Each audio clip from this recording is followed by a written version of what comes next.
Chapter 17 now, and we already have been looking at rigid bodies, and now we're going to take it another step. And in this case, we're going to look at those just like we did before. We started with particles, and in those particles, we looked at the kinematics equations, which is what we just did. Now we're going to start moving into force and start looking at acceleration. But because we're dealing with a rigid body, we have to account for the size and shape, so we're expanding that aspect of it. And because we're a rigid body, we have to know about the distribution of the mass.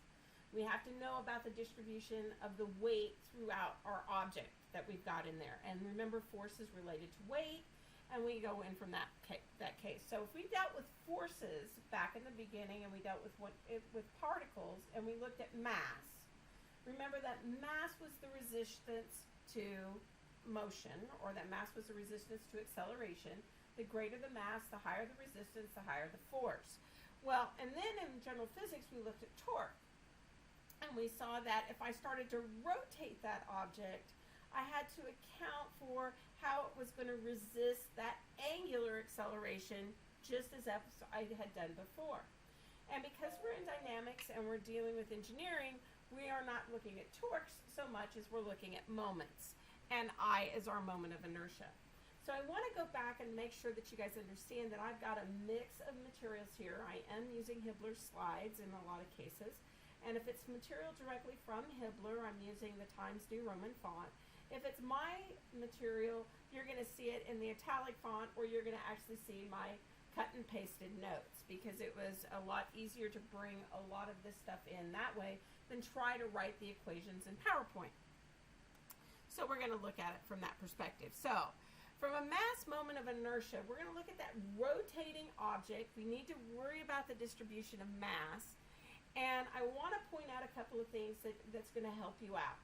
One is I have linked the OpenStax calculus books over in Blackboard so that you can go directly there. And if you want to go back and you want to look at how to calculate a center of mass, how to calculate a moment of inertia in calculus, and how to calculate that radius of gyration, it's in section 5.6 of that OpenStax calculus book. And you may have your other calculus books around as well, but I wanted to make sure that you actually had that link. So we've got this rigid body, and we're going to rotate it around z, and if we apply that torque, we're going to get that angular acceleration. Now remember, the moment of inertia is the resistance to that angular acceleration. And torque are related by the equation, just like we've seen before, and that the moment of inertia is there. And the moment of inertia measures the resistance of the body to that angular acceleration. Remember using the baton with 4 different masses on the edges, and how we had to worry about which kind of rotation that we were dealing with. So, if I'm going to go ahead and click through this so I have everything. Oops, going to go back. So we're going to consider that body, and remember that we could define and look at how we were getting things. And if I was looking at it in terms of rotational motion, if I were dealing with particles, it was each individual particle and their radius there. But if I was dealing with objects, I was going to have to integrate. So you've got both of that general form and the integral form, and the mass moment of inertia is going to be in units of kilograms meters squared or slug feet squared. So we've got those, and we've seen these before, and we know that we can go to tables of these, right? A disc, depending on how we're going to rotate that disc.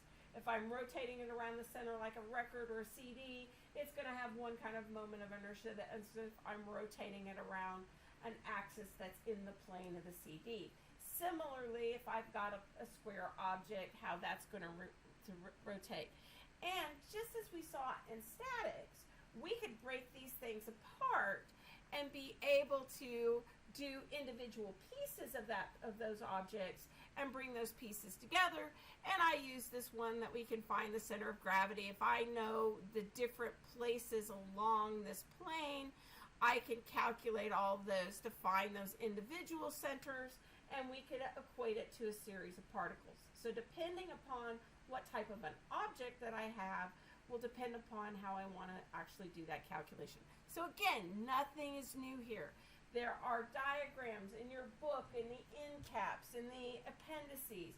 For certain types of objects, you can go in and find that center of mass or that center of gravity. You can go right there and you can do it without integration. But as I start to get complex or I start to bring in other stuff, we know we're going to have to use other mathematical tricks. So for using it by direct integration, I might want to look at my shells, right? If we have a shell element, we can go in and do that calculation.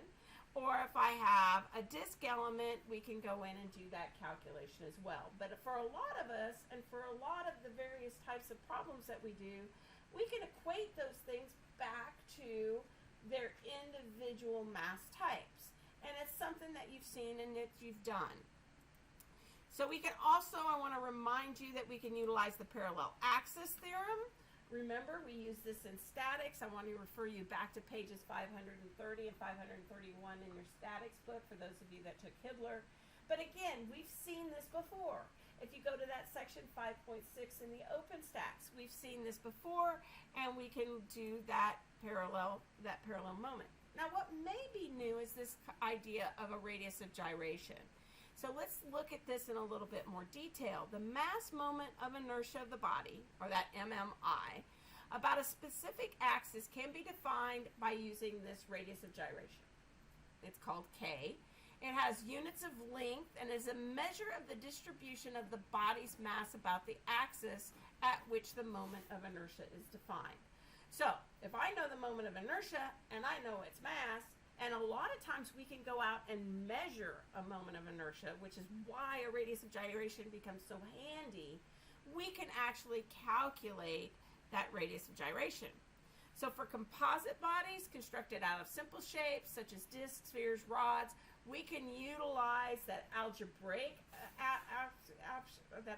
application of our individual masses, like a composite body. Or we can go on and find it a number of different ways. So there's more than one way to work the problem. So that idea about sitting back and reflecting on your problem becomes very, very important, because there may be an easier way to do this. So let's do a quick, simple one. I've got a sphere, I've got a rod, and now I can't neglect the mass of the rod, and I have a cylinder. So I have a 20-pound, 3-inch sphere, I have a 10-pound connecting rod, I have a 50-pound, 2-inch in radius cylinder that's 10 inches high. You can see how it's positioned here. To the edge of the sphere, it's 6 inches. So to the center of mass, or the center of gravity of this sphere, it's going to be 9 inches. To the center of mass of the cylinder, it's going to be 8 inches. But I have this design that we want to calculate. So we're going to use the composites method. So we calculate the moment of inertia of my sphere, we calculate the moment of inertia of the cylinder, given its configuration, we calculate the moment of inertia of the rod, given its configuration, we see that we're in slug feet squared, and then we can just use our parallel axis theorem, knowing where we've got it. So for the sphere, it's the center of gravity, its mass. Now remember, I've got to be in slugs, so I've got to use my 32.2, and I've got it in inches, but I want to be in feet, so I've got to account for it there. So we calculate for the sphere, we do the same thing for the cylinder, and now we can do for the entire, because I don't have to use the parallel axis theorem for the rod, I just write it straight out, and then I can find out the full assembly. But now if we want to find that for the location of G, we can find the center of mass in the y direction by symmetry, and we can go ahead and calculate it, and we can determine our radius of gyration by using our moment of inertia and the mass. So that's a fairly straightforward application. So let's look at it a little differently, and just like what we finished up in statics, where we were looking at how to calculate masses when I had holes in it, or how to distribute those things just like what I had before, we're going to do the same thing here. I've got a part, and I've got a hole through the part, and we want to look at how this particular part's going to rotate.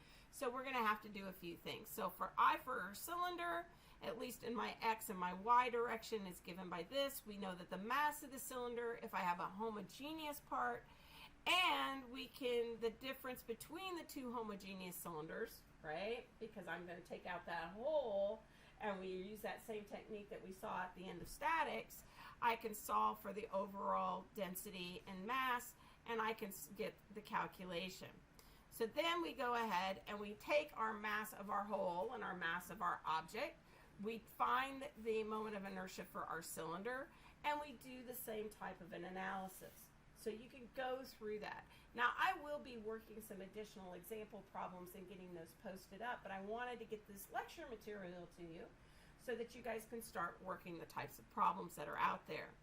So far, and what we're going to do now is we're going to take it and we're going to start putting this into motion, right? We're going to start that next step. We're going to put these objects into motion. And for right now, we're going to limit our study to the planar kinetics. And just as we saw in chapter 16, the subject is subjected to both general and plane motion, which is why I spend a lot of time in chapter 16.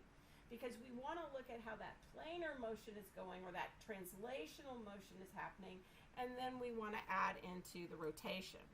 So, first thing we got to do is establish our coordinate system, right? We got to do that. And that the axis, XY axis, should not rotate, and they're fixed with a constant velocity. We know we're going to have translational motion, and so we can rewrite our translational motion. And again, we're sticking with just planar motion right here, so we're only going to look at the summation of forces in the x direction and the summation in the forces in the y direction. And then as we start to bring in that rotation, we're going to have to look at the moment. And I just want to kind of remind you that we have internal forces and external forces, and we can look at this whole piece. Now, we end up with this particular equation, and we can look at it as the sum of the moments around P are going to be related to this moment of gyration, and I am actually going to give you how we step through going from P to this moment right here. So, in words, the sum of all these external forces acting on the body is equal to the body's mass times the acceleration of its center of mass. We can look at our radius, and then we can look at this kinetic moment about P. Okay, so we can actually look at how that works there. So if you want to actually see all the gory details, all right, I've worked it through here so that we can ultimately get to our summation of moment of P dealing with our different pieces, and we're going to see that in the next slide, but this gives you how to derive it to go from that's the slide that Hibbeler gives us and the place where we are in our textbook to the next one. Here's how we go through and get the mathematics to get there. So if the P coincides with the center of mass of gravity, we can look at its scalar and we can get the resultant sum.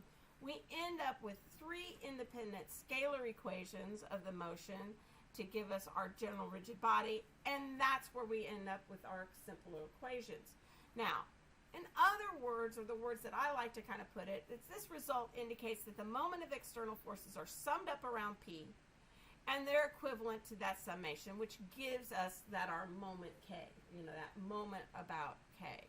It means that the vectors of our force vector X and our force vectors Y can be treated as sliding vectors, and they can act along any point of action in our object. Similarly, we can look at our rotation free vector, and it can act at any point, and it allows us to draw an additional diagram to our free body diagram, and we can call these mass acceleration diagrams. So you've got a couple of ways of looking at it in this particular aspect. So when a rigid body undergoes only translational motion, we know we can get rid of that angular acceleration, and our equations simplify, right? They simplify, and it looks just like we've seen them over and over and over again. Now, if we want to make the problem easier, we can go about that mass center, and that's why we do those MAD diagrams, because it's going to eliminate some equations and eliminate some complexity, and it makes it easier for us to solve the problem. So when we're subject to curvilinear motion, we know that we need to use our tangent and our normal coordinate systems, and we can rewrite the equations in terms of the normal and tangent, and we can actually move forward with those. So just like we've seen before, we get a procedure for analysis. We want to establish our coordinate system that makes sense. We want to draw our diagrams, either the MAD diagram and the free body diagram that shows our couples. We want to identify the unknowns. We want to apply our equations of motion depending upon which coordinate system that we're going to be working with. And we want to remember that frictional forces are always acting on the body, opposing the motion of the body. So when we start bringing in friction, we're going to have to work with those things. So I've got a problem here. We've got a truck that's moving at 30 feet per second. The brakes are applied to all four wheels and we stop. We've seen this problem before. So I've got my free body diagram.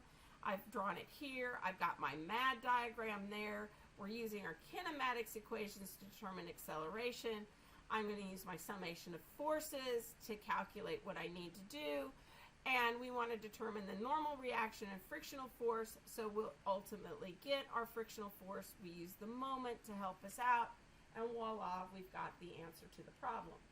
Again, I will be posting additional examples, but I wanted to kind of get these problems out for you so that you could start working.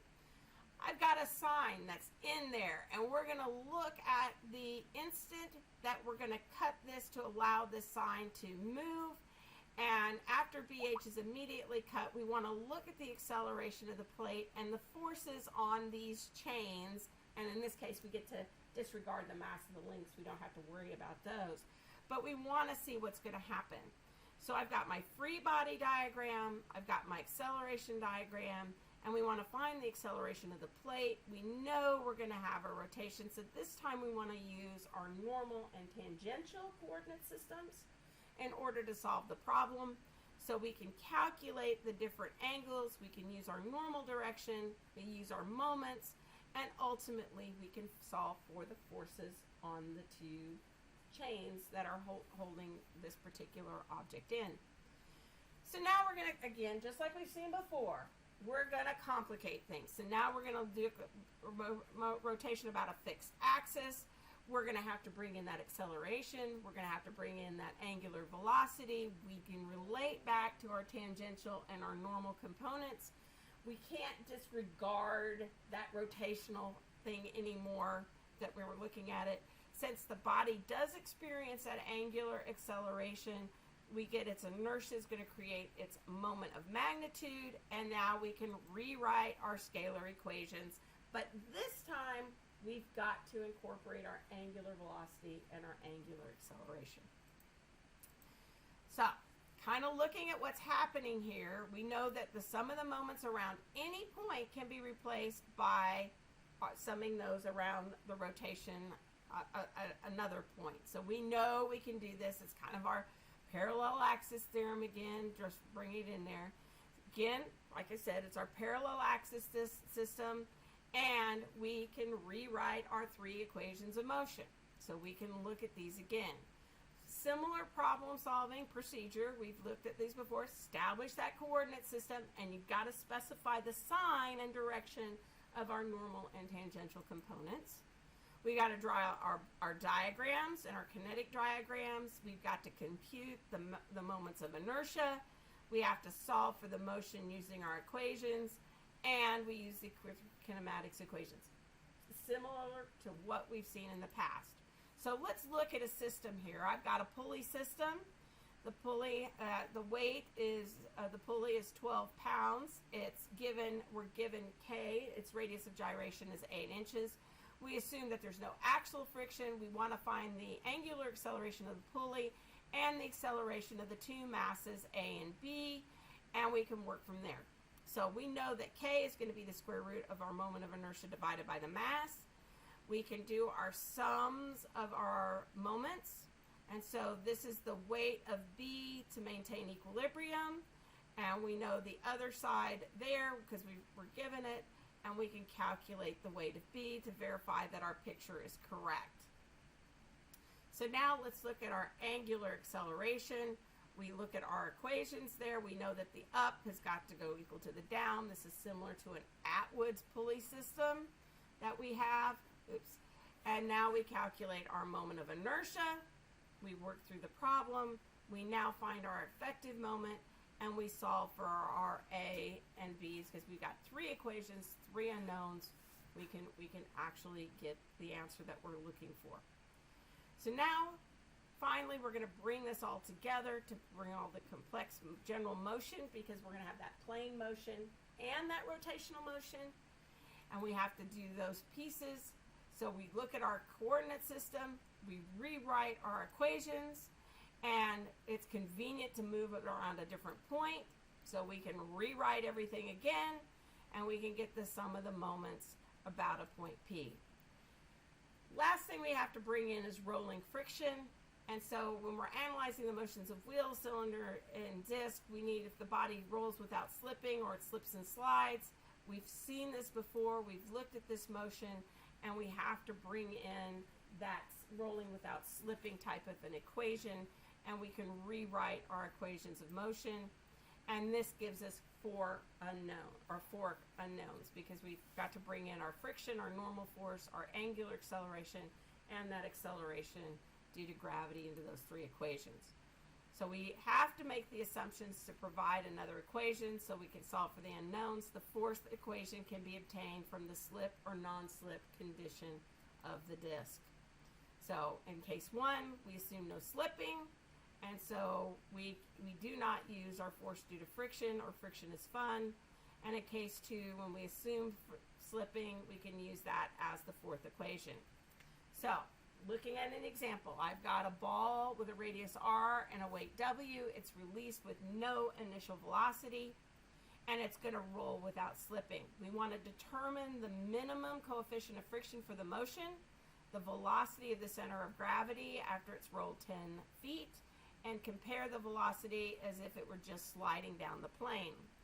So let's do 3 first, because that's easy enough to do. We've got something that's sliding down the plane, and unfortunately it cut off here, but we've done this problem over and over again. Remember, physicists love sliding blocks down an inclined plane. Now for the rolling case, we've got our moment about the center of gravity.